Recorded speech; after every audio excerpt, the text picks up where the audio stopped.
Thanks everybody for sitting in. I'm excited to talk a little bit about what we've been doing and what we hope to be doing the coming years with addressing research needs for red snapper and to a large extent other species in the Atlantic. I wanted to start by thanking a lot of folks that have been involved in this work. Again, addressing needs for regional management and assessment needs to do it effectively requires collaboration. No one group can really do it based on the large spatial and temporal scales we're dealing with. I certainly didn't list everybody that's been involved, literally dozens of folks over the years, but if I try to do that, I certainly would have forgotten people. So just highlighting the key groups and key members that we've collaborated with and continue to do so in the region. This has also been supported by a variety of predominantly short-term funding sources, including state of Florida license sales, a variety of MARFID and CRP projects funded through NOAA, sportfish restoration funding, and Atlantic Management Council funding, among others.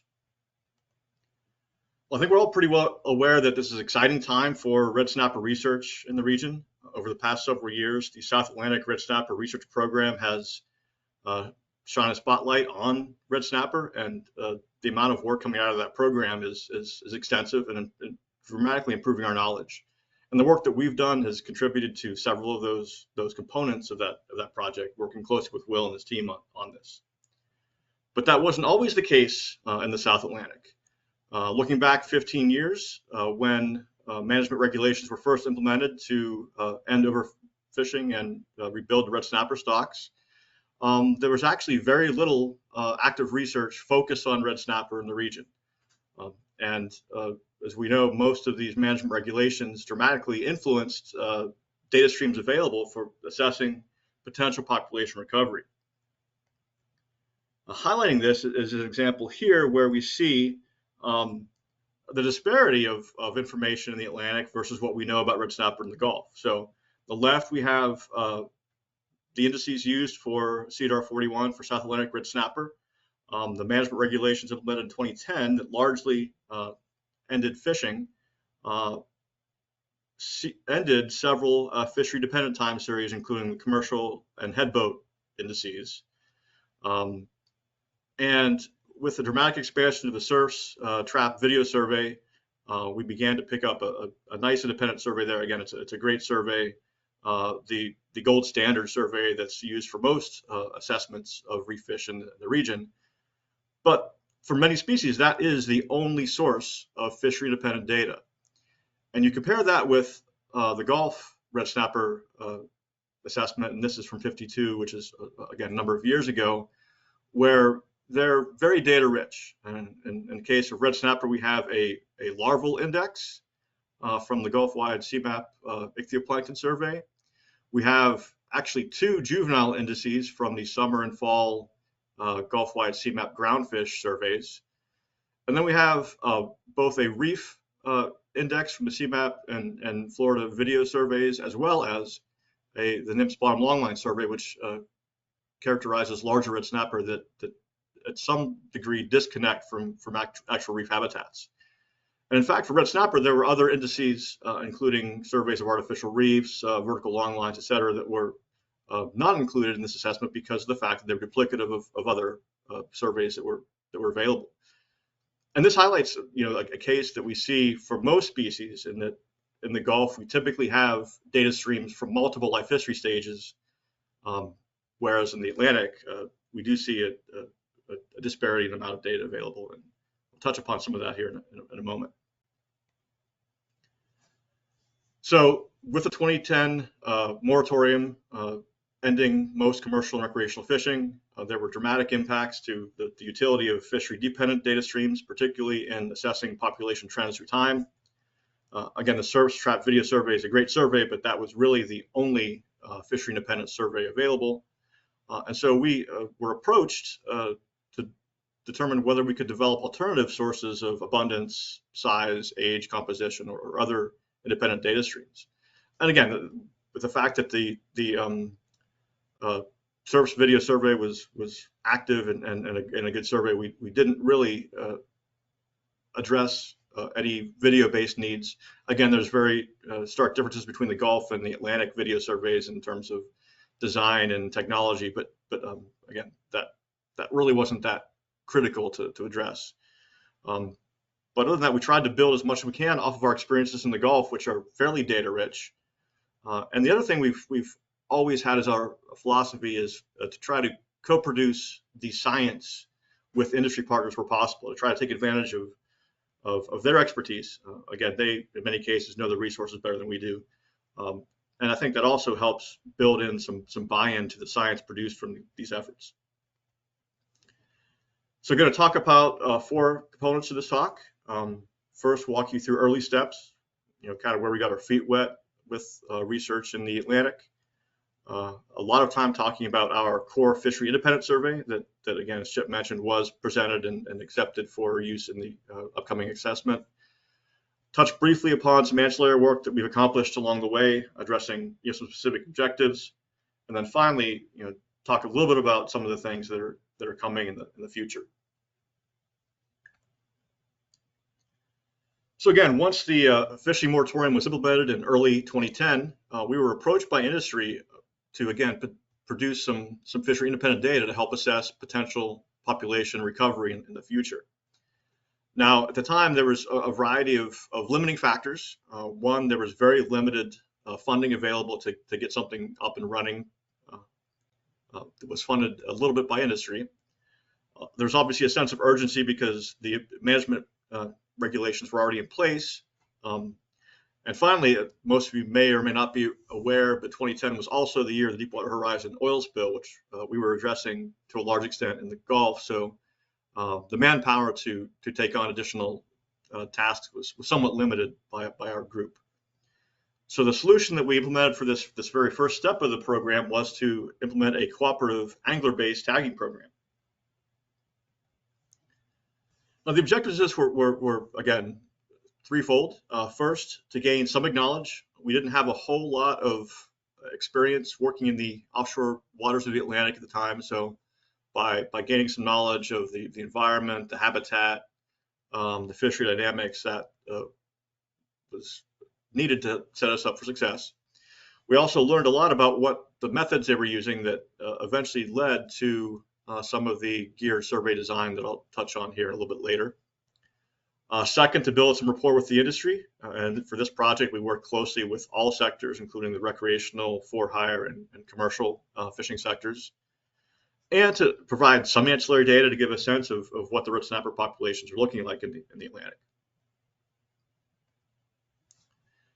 So we started this by hosting a series of workshops, again, trying to gauge the perspectives from various industry components, provided an overview of what our objectives were with this work, what kind of information we needed from those that participated in the program, answered questions they had.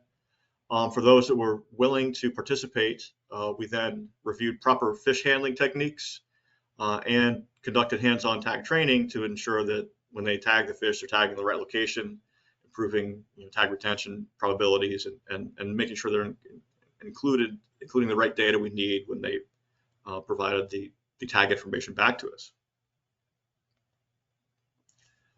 Now, in total, we had 84 members from all 4 sectors that contributed to this effort, and they were able to tag about 1,200 individual red snapper.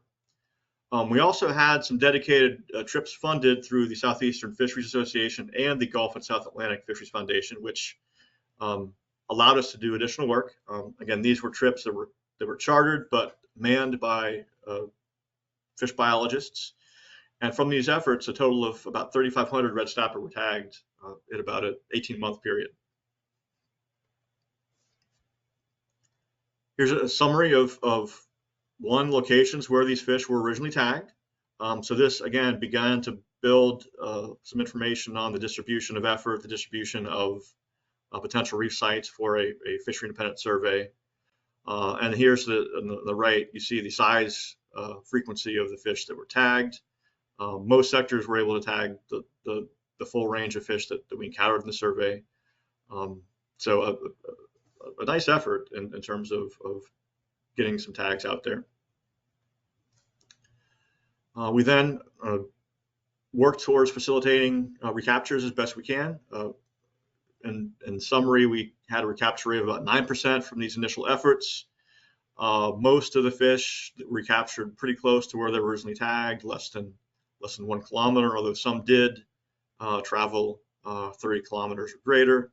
On the right here are directional panels of where the fish were recaptured in relation to where they were tagged for those fish that moved more than a kilometer. And most seem to move along the shoreline, not a whole lot of movement to deeper offshore waters, at least from these initial results.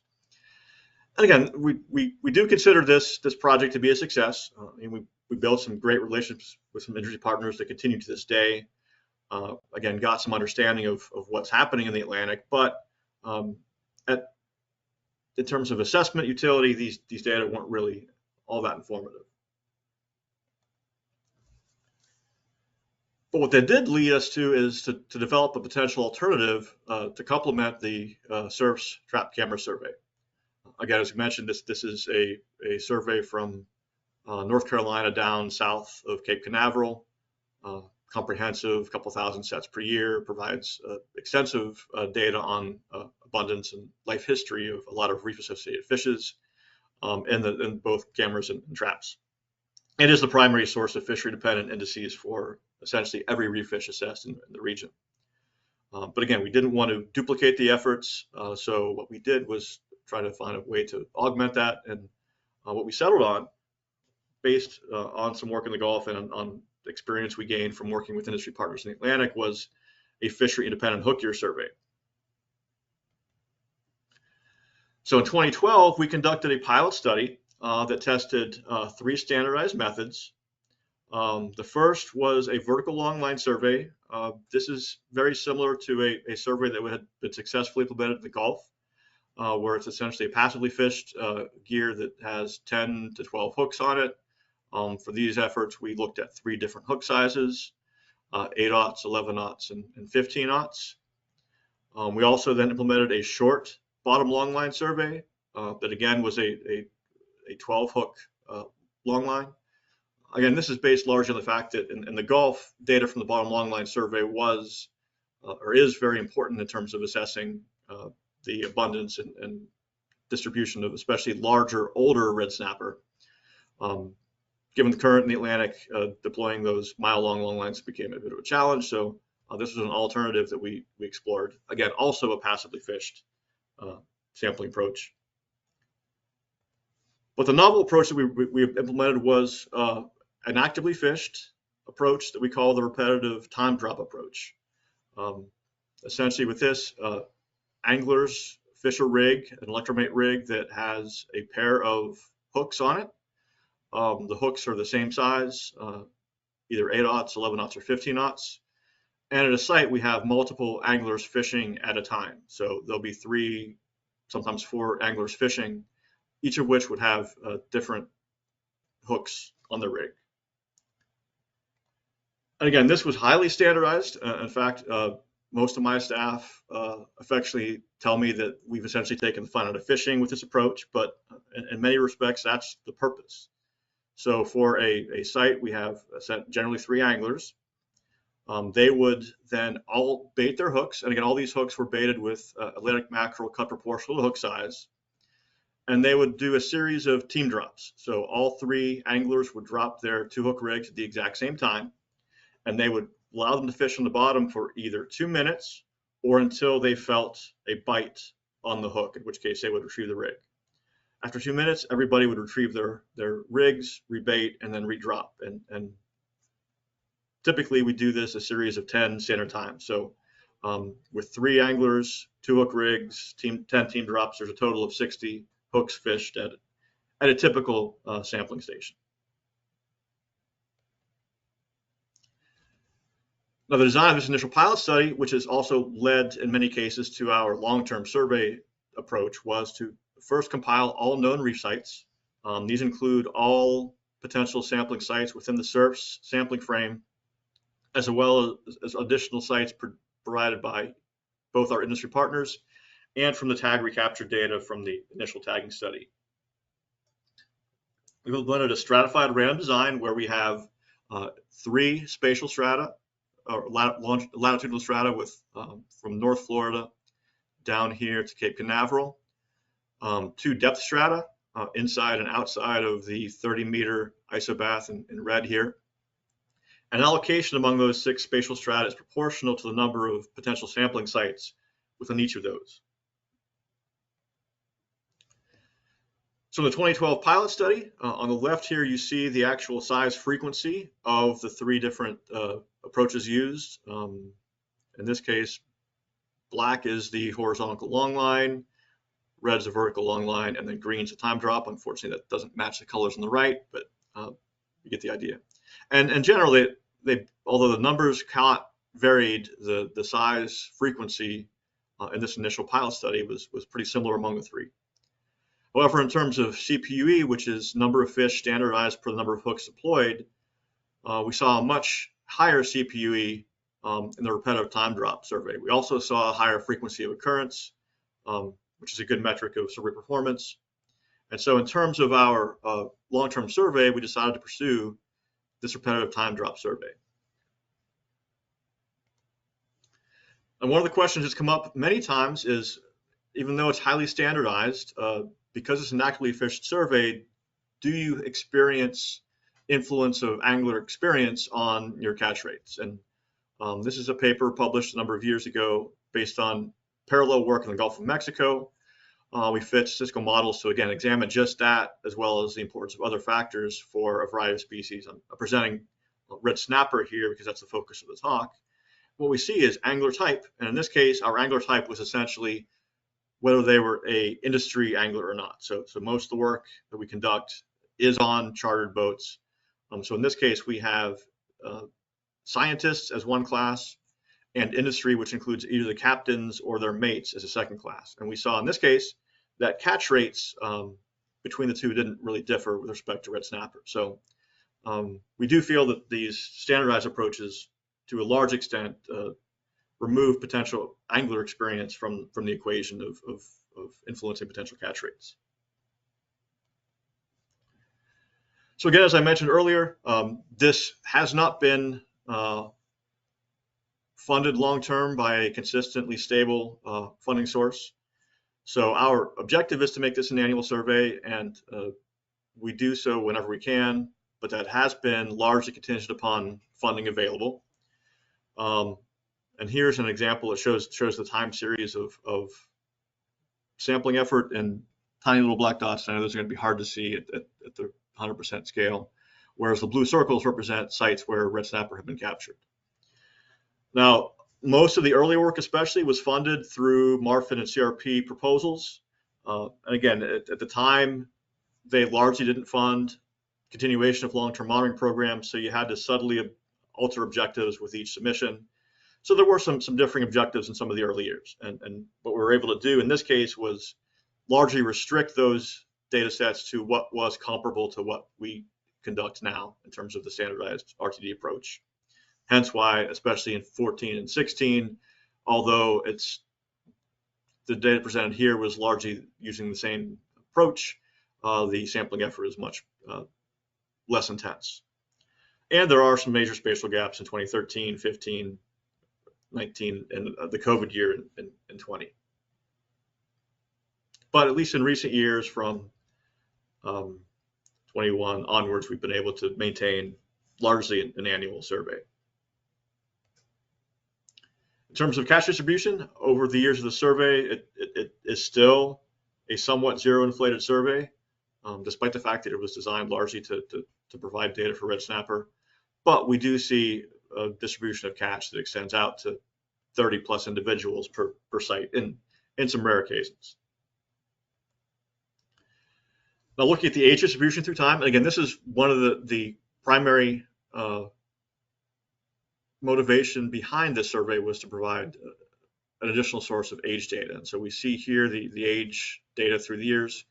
It's somewhat difficult to tell here given the fact that there are key data gaps, but you can see here this survey is able to follow important year classes or age classes through time, such as the see here and highlighted from here onward the 2016 age class that was one of the stronger ones that we've seen.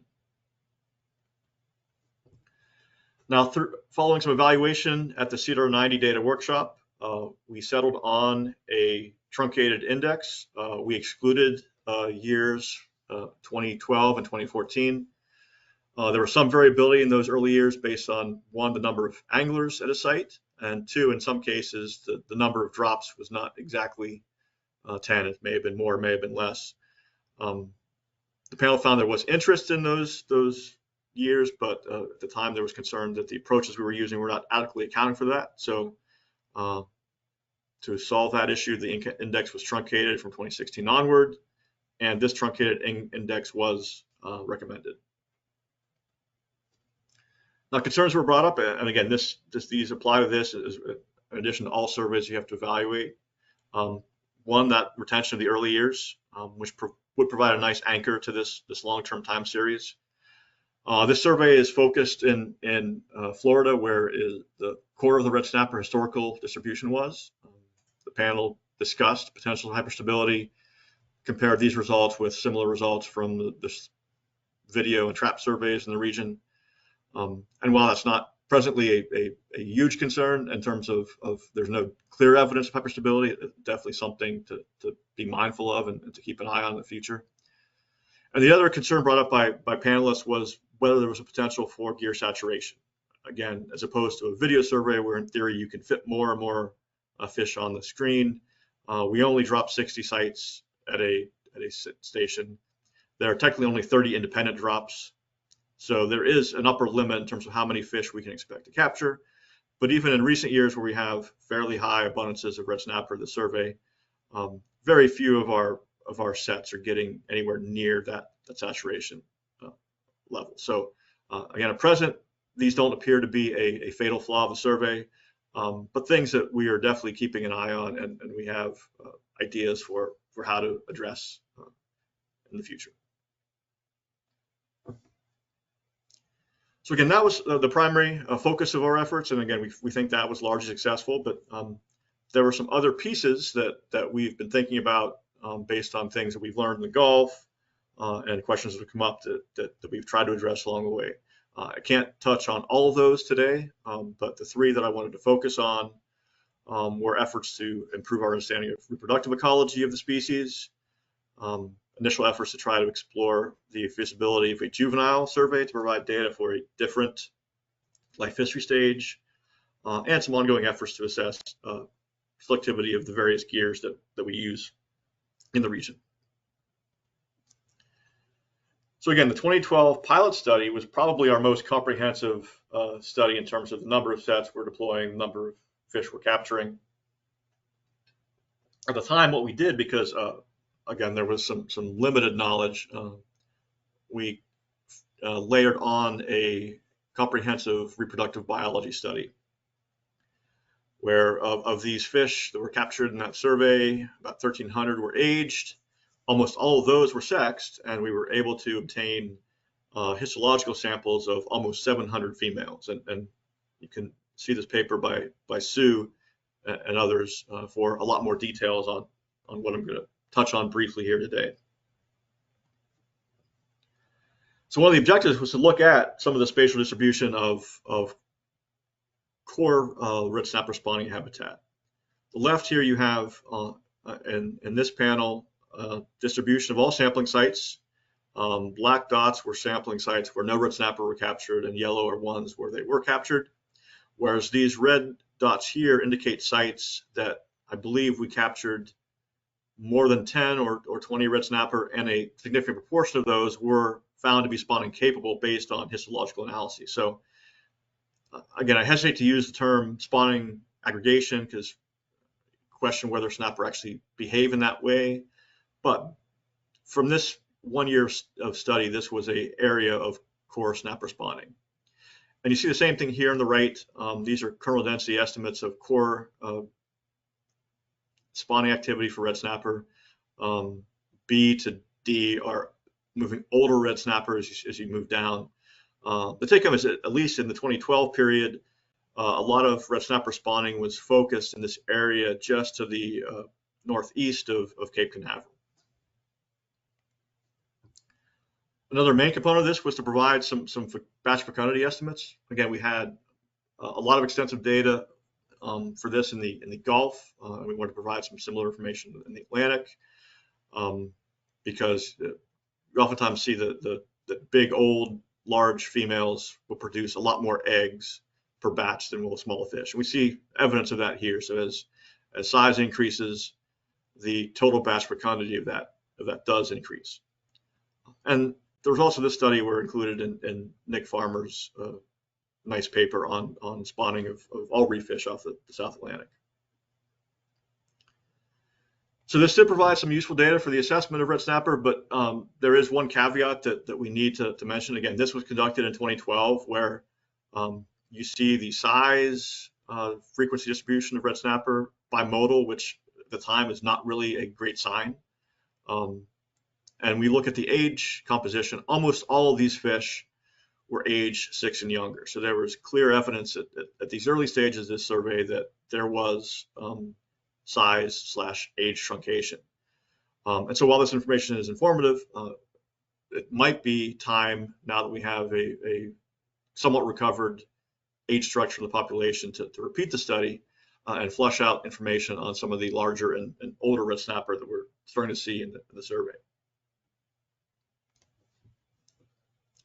The second side project, ancillary project I want to touch upon is our first efforts to look at potential for a juvenile survey and identify juvenile nursery habitat in the South Atlantic.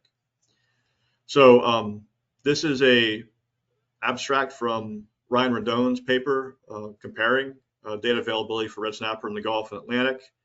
At the time, looking in the Gulf, there were more than 50,000 records of juvenile red snapper, predominantly from the CMAP summer and fall groundfish trawl surveys.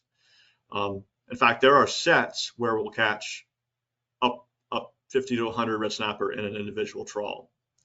That, in contrast, the southeastern United States Atlantic waters had only 132 records in the entire history of sampling effort in that region, which is an interesting conundrum in terms of where potential red snapper come from. Work from Manikanaskas on some larval transport modeling, and yes, we potentially have some coming from the Gulf and supporting the Atlantic, but that's not a major component to that. So what we did was conducted a pilot study to explore potential options for a juvenile red snapper survey. For this study, we focused on two primary gear types. First was essentially trying to port the Gulf CMAP trawl survey to the South Atlantic. And in doing this, we followed the protocols identically. This survey in the Gulf is Gulf-wide, involves day-night operations, and so we try to do that as best we could in the Atlantic. So this covers non-reef habitat from 10 to 110 meters in depth. So this does extend much further offshore than the typical South Atlantic CMAP trawl survey. That's more of a coastal survey. It's a 12.8 meter semi-balloon trawl with 51 millimeter stretched mesh. These are standard 30-minute tows. And again, the Gulf operations are on large vessels that have 24-hour ops. So we have daytime and nighttime effort. The Atlantic, we used the Georgia Bulldog for our work, which did not have that capability. So for 1 year in 2015, we explored daytime operations, and in 2016, we explored nighttime operations. And the Gulf, time of day doesn't really have any influence on red snapper catch rates, but in case that was not the case in the Atlantic, we wanted to make sure that we were covering both of those time periods. The second gear we used were these small mesh sea traps. Again, these were designed to target reef habitats, so they essentially were used in the same sampling frame as the RTD survey. They're fairly small traps, 1 meter by 0.7 meters by 0.6 meters deep, 12.8 millimeter trap mesh, so much finer than the chevron trap mesh. And these were 90-minute baited soaks. Again, predominantly, I believe, with Atlantic mackerel. So summarizing the effort, for the trawl survey, we had 196 trawls. Again, the left is 2015, the right is 2016. again, mostly focused along the coastal environments here, although maybe a little bit more broad here. Spatial coverage in 2016. Caught about one individual per trawl. So again, more successful than prior work in the region, but still not nearly the level that we're seeing in the Gulf. Similar with the Z traps. Again, you saw about one fish per every three and a half traps. When you actually compare the size composition of data from the trawls in the top panel, the Z traps in the middle panel, and the surfs chevron trap survey in the bottom for both 2015 in black and 2016 in gray, you see the trawl did predominantly focus on these smaller individuals that are largely absent from surveys in the region. So they are there, just not potentially in the densities that we see in the Gulf. So largely 150 millimeters and less. Z-trap survey did capture slightly larger individuals, probably mostly age ones. There is some overlap with the surf survey in this size range. So the Z-trap survey probably isn't augmenting the surf data set all that much. But ultimately, when we took a look at these data, it would be challenging to develop an index based on these levels of occurrences. We ran some power analyses, and we would need probably a 500 or 600 set survey to accomplish the same level of power that we see in the Gulf. So not impossible. There is some information on juveniles, but challenging. And again, remember, this survey was conducted predominantly in the same core area where the adult survey is conducted. South Carolina DNR folks have recently completed a comparative study where they looked at other approaches for surveying juvenile red snapper, mostly north of the areas that we had sampled, in addition to some areas in Florida, using different gears, including 3 different types of traps, none of which were capturing any red snapper. And then standardized hook and line. I believe this is essentially like a sabiki rig type approach, which captured only 7 individuals. So we're definitely not to the point where we have the ability to collect a juvenile red snapper index. Really kind of remains a mystery in terms of where the prime nursery habitat is for red snapper supporting this region. The other component I want to touch on briefly here is our efforts to assess gear selectivity. So both the surf's trap camera and the RTD surveys are effective at capturing red snapper. They are providing useful information, providing indices, providing life history data. But there's always questions related to size selectivity of gear. So we wanted to assess, what the selectivity was of these gears. Is the RTD survey actually providing additional information than the trap survey is? Is it purely duplicative? And so we conducted a study in 2016 on these 93 reef sites here, highlighted here. So we were trying to assess the selectivity of actually 3 gears. First is a standard surf chevron trap survey that you see here. You're all familiar with that. Our RTD survey that we talked about here. And something that we typically have done in our work with industry is what we call the captain's choice hook gear. So we always essentially kind of let our industry partners take a sample per day, because they always say, well, we can do it better than you can. So to demonstrate their ability to catch fish, and in this case, what we did is had them, as a paired trial, use any methods they felt would provide the best data for the largest red snapper available. So it's highly unstandardized. It varied from site to site. It varied from captain to captain. But their approach was to try to catch the biggest red snapper they could. So at each site, there were 3 independent reefs that we chose, and we randomly assigned those 3 gears to those reefs. So it's not the case where one always goes in the best habitat. All 3 of those capture gears were then paired with stereo video or stereo beta remote underwater video surveys. With the trap survey, it was concurrent, so we actually mounted a stereo video camera on the top of the chevron trap. For the hook gear, where we're actually extracting fish, we conducted the video survey prior to hook gear so that all fish were available for both the video and the hook gear survey. So again, stereo video is something that is not as commonly used in the Atlantic as it is in the Gulf. Again, it's a core component of the Gulf G-Fisher survey. So essentially how we process the videos is we record 20 minutes of video that we process. We'll read those 20 minutes for the abundance metric that we call max N. So whereas the Atlantic uses a sum count approach where they count the number of fish in 41 individual video frames, we use max N as a single metric. There are advantages and disadvantages to both of those. They both largely provide similar information. We then took stereo measurements of all managed reef fish at a time of max measures. So essentially the time of the video when most fish were measurable. Most of the time it corresponded pretty closely to time of max N, plus or minus a little bit. The difference is that for good measurements, fish have to be completely in the screen, both the head and the tail. They largely have to be parallel to the cameras, like not facing towards or away the cameras, and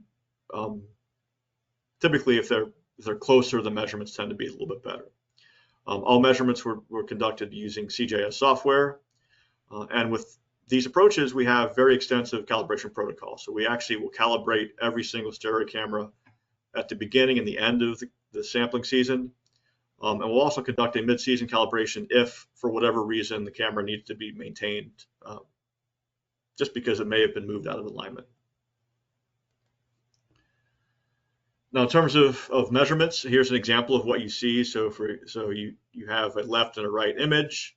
You mark the tail and the head on both images, and the software using the calibration files will generate estimates. Again, we're typically interested in the estimates of length. Again, these largely represent fork length,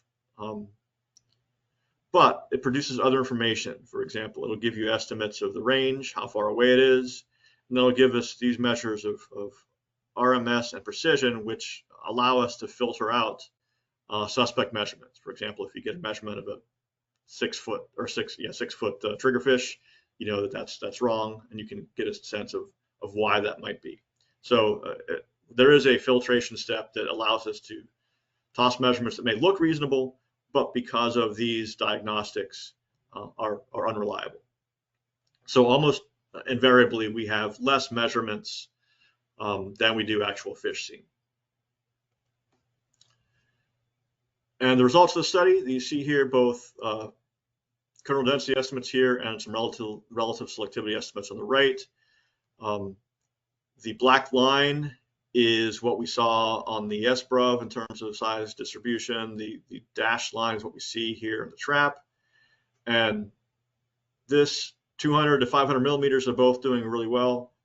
Anything above 500 millimeters, the fish were observed much more frequently on video than they were in chevron traps. So it's an indication that there is some selectivity against larger fish in the traps. Doesn't mean they don't go in. It means they don't go in as much as we see them on video. And you see the same thing here with a catch proportion of these larger fish, much greatly reduced for traps.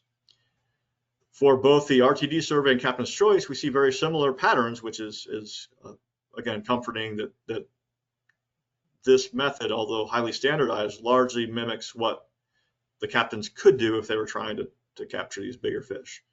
Now these fish, both these surveys do pretty well with these larger fish, and they actually capture this larger 600 to 800 millimeter range fish pretty well, but they do undersample these smaller fish. So things less than 300 millimeters, which are effectively sampled by the trap survey, are not as effectively sampled on the hook gear surveys, and you would sort of expect that. So in these cases, we do see these fish here more frequently observed on video at small sizes than they're captured in hook gear.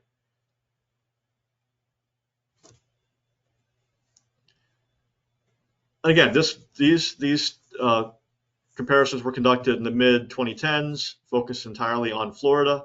recently completed some work with, again, South Carolina DNR folks on selectivity of fish throughout the full range here.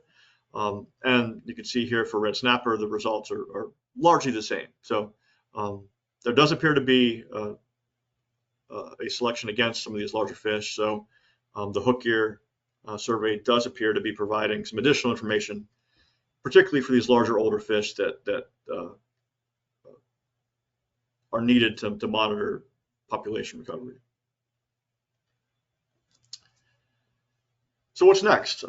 Again, we have done a lot of work, but there's still a fair bit to do.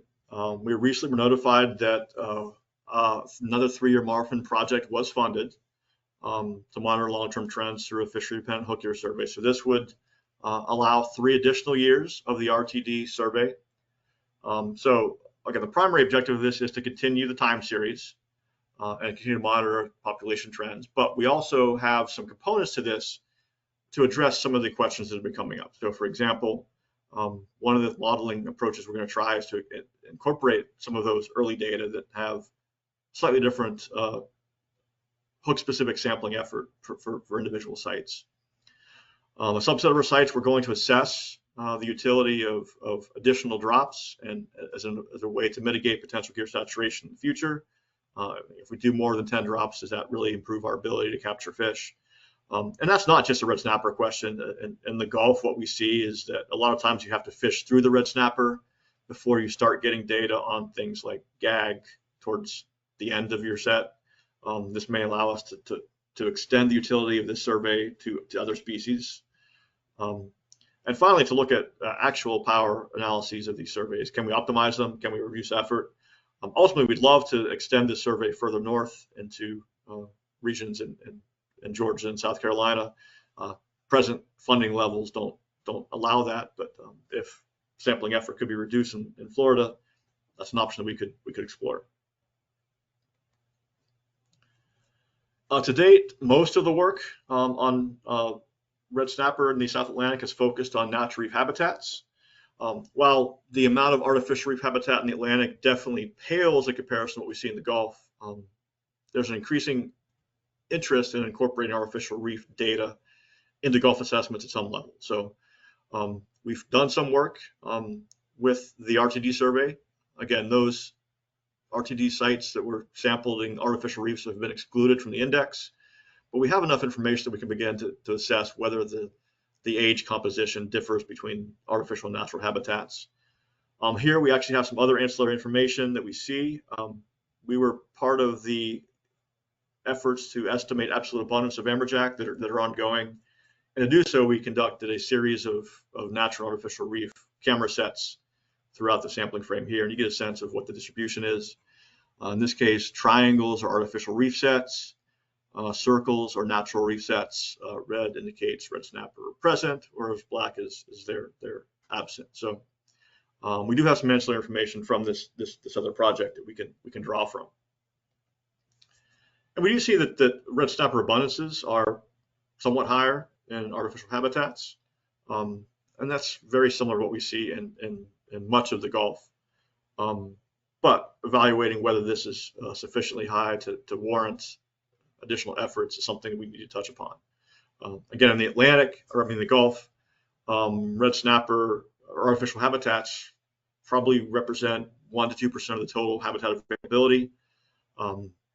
Guessing that's probably less in the Atlantic, but information on artificial reefs can provide some ancillary information on potential fishing dynamics in these habitats because they are maybe more heavily targeted by the fishing sector.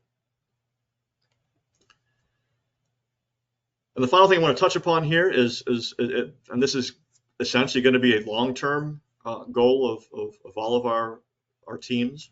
So the G. Fisher survey in the Gulf extends from Texas to the Gulf side of the Keys, Dry Tortugas, whereas the SURF's trap camera survey extends just south of Cape Canaveral. So there's a large spatial gap where we don't have a lot of great information. This area is actually surveyed by the RVC diver-based survey, but that survey is only conducted every other year, and it's restricted to 30 meters and less. So there's a large spatial gap, a large temporal gap that we don't really have a lot of information on. And a lot of our stocks circumnavigate the keys. So again, thinking of things like mutton snapper and hogfish and yellowtail snapper and black grouper and a variety of other ones that information in this area would be valuable to potentially both Gulf and Atlantic assessments. So how are we going to bridge this gap? Well, we do have some funding through South Atlantic CMAP to conduct a pilot study to calibrate both the surfs and the G-Fisher camera gears. And again, you have those here as an example here. Again, you're more familiar with the surf survey, but in the Gulf, we have historically these single facing cameras, but these cameras have recently been implemented into spherical cameras that give us full 360 views around the site.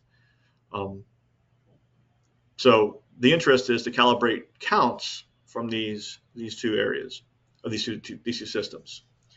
We also need to explore the feasibility of applying sampling approaches in the Keys in Southeast Florida. As most of you know, this is a challenging area to sample with high currents that can move inshore or offshore depending on the status of the loop current and the Caribbean current and the Gulf Stream. Again, we have some experience working in these high current systems in the Gulf and in the Atlantic, but determining what is actually feasible in terms of maximum current velocity, we can deploy these gears effectively, retrieve them, et cetera, and build a potential sampling frame. Again, this is an area that some of the shallower areas have been mapped with LIDAR and other sources, but the deep reefs, we don't really have a great understanding of habitat distribution at the scale to direct sampling efforts. So what our plan is, again, for this first pilot study that hopefully will be conducted sometime early in 2026, is to do a combination of habitat mapping using side scan sonar, as well as these paired video calibration. So in this lower right panel here, you have these right boxes.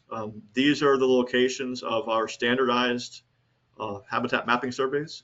They follow a similar approach to what we use in the Gulf. We randomly select sites to map. We can map those and then process them to identify individual reef features. The randomized mapping approach allows us to then produce also estimates of habitat availability throughout the sampling frame. Now, if that ends up being ineffective for whatever reason, either the side scan doesn't work or the current is too high, we also have these series of known reef points, again, largely from the diver-based survey, but for some other sources that we can also use for gear calibration points. So these sites for gear calibration, we would then pair the gear. We would randomize the order deployment at each of the sites. For this case, we would not actually involve extractive sampling with traps, so we're not actually removing fish from the water before we sample with the other gear. And ultimately, again, if this works, one-off cruise is not going to solve all our problems. You know, from work in the Gulf, where we're trying to calibrate single camera to sphere camera counts, we probably need about 50 or 60 positive paired calibrations to develop a calibration coefficient for each species. But the hope is that through time, we'd be able to do this for most of the species that are important to the region, and essentially develop an ability to convert abundance currency between whatever survey we need to. And that way the assessment could build off of whichever data stream is most appropriate. But definitely stay tuned on that. We were hoping to get out this summer, but due to logistical issues and permitting issues, we haven't been able to. So very brief summary. There's definitely a growing understanding of red snapper biology, ecology, and population dynamics in the region. We're in a much better place than we were 15 years ago when the fishery was largely shut down, both from this work and from the South Atlantic red snapper research program. So building a great source of knowledge. We were only able to touch on red snapper for this talk, but most of the work that we've been doing is multi-species in nature, and so it does have applicability to other managed reef fish in the region. And like I said, we've come a long way, but there's still a long way to go. And with that, happy to answer any questions that folks have. Go ahead and All right. Well, thank you very much for the presentation, Ted. Now I can take control back so you can have your computer. Perfect. Just a second.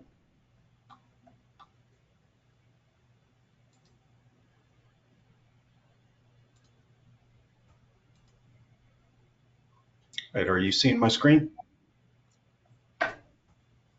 Yes, I am. Okay. So if anybody would like to ask any questions, you have two different options. You can type questions in the question log. Click on this little question icon. You should be able to type things in there.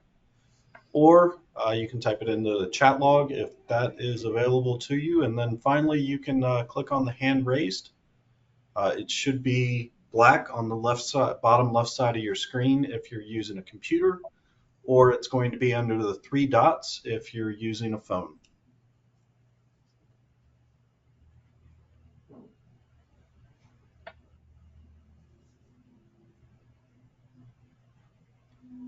So not seeing any hands raised quite yet, but I'll ask a question that I've been hearing for a number of years is red snapper appear to make some movements during the summer, and I was just curious if those movements, do you think those are related to spawning based on some of your tagging work? I wasn't certain if they're moving inshore or offshore or north-south, or do you have any thoughts on movements of red snapper based on that tagging? At least for the tagging study, again, it looked like most were more longshore. We didn't see a lot of ontogenetic movements in deeper waters. We see a little more of that in the Gulf that has a little more robust data sets from our FDM group and some other folks. Actually, I think, and again, this is based largely on the timing of our surveys. I think that the motion of the thermoclines may be more of an important driver in red snapper movement and behavior than spawning. I don't think they really move a whole lot to spawn. So hence why I hesitate to use the term spawning aggregation, because that sort of implies actually movement to aggregate, whereas I think these are just areas where they're pretty abundant.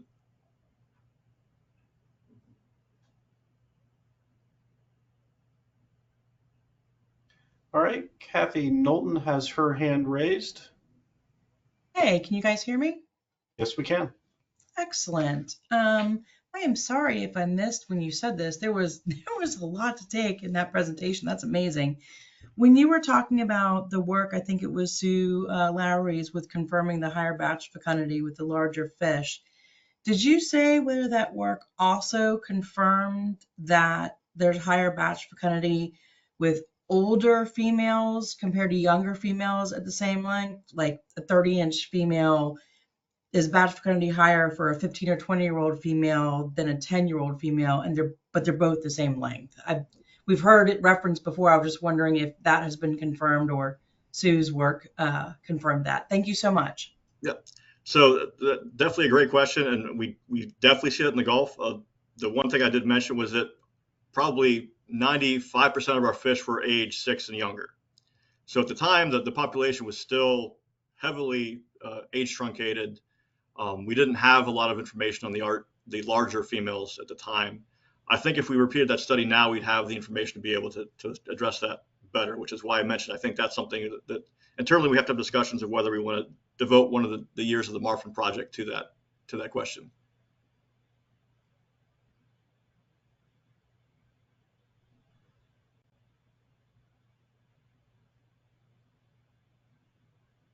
All right, I'm not seeing any other hands raised, so I'll ask another question. I'm amazed by the difference in the ability to capture juvenile red snapper between the South Atlantic and the Gulf of Mexico. Are there differences in habitat that they seem to be over in the South Atlantic region versus where they are in the Gulf of Mexico? At some level, I'd say yes. So in the north central Gulf, where the bulk of the juvenile red snapper are captured in the trawl survey, it's really muddy. It's muddy with maybe a little bit of shell hash mixed in some areas. Again, outside of Florida, I'm not as aware of the sediment dynamics in the Atlantic, but I know there's almost no mud in Florida. So in terms of habitat preference, yeah, I don't think they have the same type of habitat quality here. Again, that's sort of why we also wanted to look at the trap survey to see if maybe they were actually settling near reef habitats of some sort, but we got almost no age zeros in the traps, and they definitely, the sizes of the trap mesh, they would have retained age zeros if they had captured them. So it's really perplexing. I like I said, I honestly don't know. And again, Mandy Karnauskas' paper indicates that there's not a major influx from the Gulf to the Atlantic, so they got to be somewhere. Yeah, and it seems like with the tagging that you've done and other groups have done throughout the region, is you're not seeing a lot of fish move from the Gulf to the South Atlantic either. Not really, and we reached out to a couple of the commercial shrimpers, and in the Gulf that's a huge issue. There's actually a whole effort to estimate shrimping mortality for the red snapper assessment, but they very rarely see them in the Atlantic either. So, but that also seems to be the case for a lot of juvenile fish. There's not a whole lot of great juvenile reef fish data in the Atlantic. It's kind of perplexing.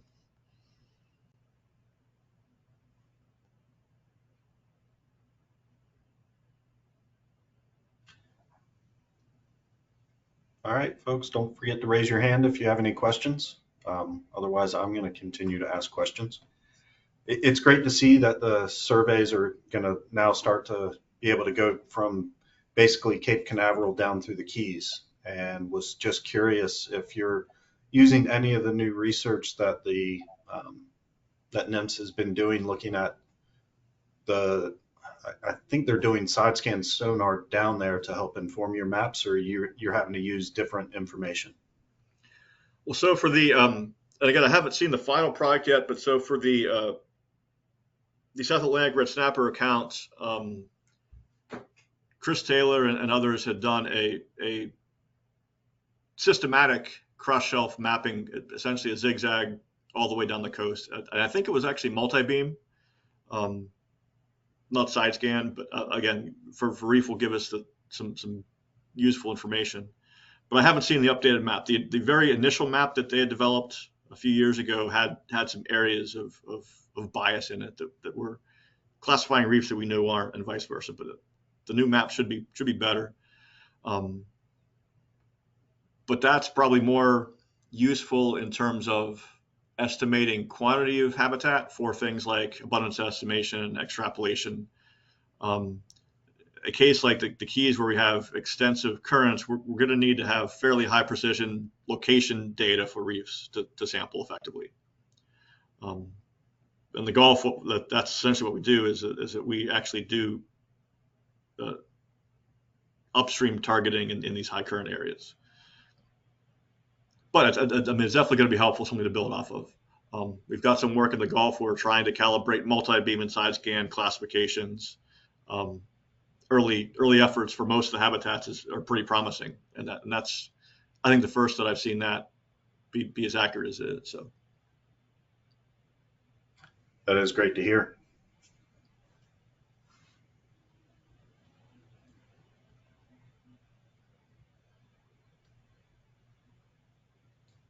All right, Haley, let me unmute you. Give me just 1 second. All right, Haley, you're unmuted. Hey, can you hear me? Yes, we can. Thank you.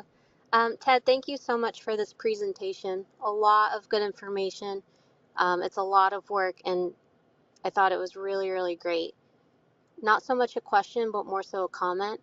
I just love that your team listened to the fishermen when, the quote unquote captains or crew said, hey, we think we can do this better. And you gave them the opportunity to test out that theory. I think that's huge when it comes to cooperative research.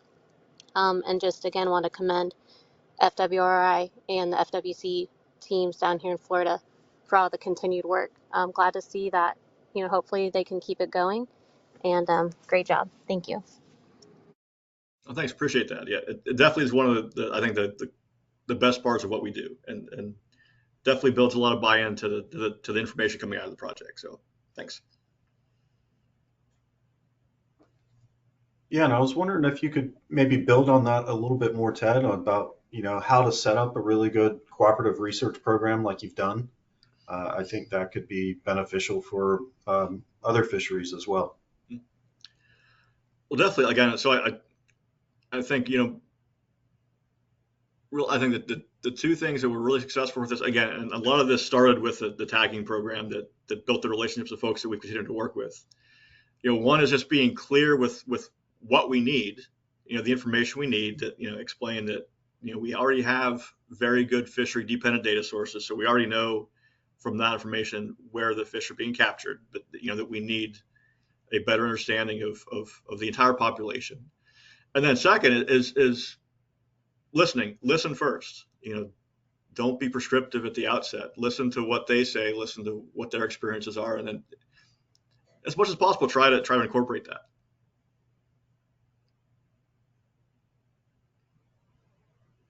Thank you. Yeah, I know it's so important to listen to your audience and make sure that you're going to make a program that they want to be part of. You can design the best survey in the world, but if nobody wants to be part of it, it's still not going to be a great survey. Exactly. And there are some folks that from the industry that maybe won't be on board, and that's fine. But from our experience, once you have those discussions, it's usually pretty open science after that. I think they're usually very, very well interested. And I think the MREP program that they host every year has also been a game changer in terms of improving the understanding of the entire process and why certain data streams like independent data are important. All right, there was a question typed into the question box. Your research seems to assume that red snapper are randomly distributed. From experience, they are very territorial. What if the sites you survey were less robust than the more productive sites?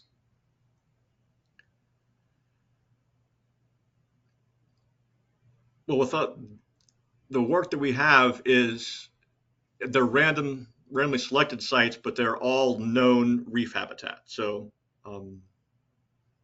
and there's always the possibility that our sampling frame is biased, that, for example, the best red snapper sites industry has never told us about, we haven't identified via mapping, and that could be a problem.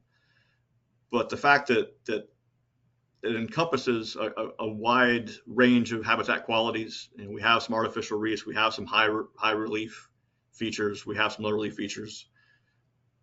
It's not a truly random survey. If it was not based on a sampling frame of reef sites, that's something that I think would be of concern. But I think the frame is already kind of taking that into account to a large extent.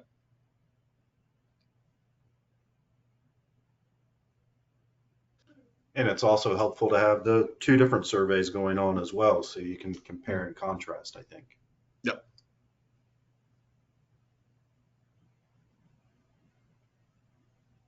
All right, I am not seeing any other questions, so we thoroughly appreciate all the work that your team and everyone else has done in regards to red snapper. I think this was a great presentation highlighting things that have been done in the past and then things that are going to be done in the future. So we really appreciate all the work that you and FWC are doing, your time that you're spending on it. It is not going on deaf ears, and so thank you very much for all this. Well, thank you. And again, if anybody has questions later, just send them my way. Okay. Everyone have a good afternoon. We will not be having a seminar series next month due to our council meeting, but we will be having one in October. And I'll be putting information in the South Atlantic Bite in regards to the presentation. So thank you all for coming today, and we'll get this presentation posted on our website shortly.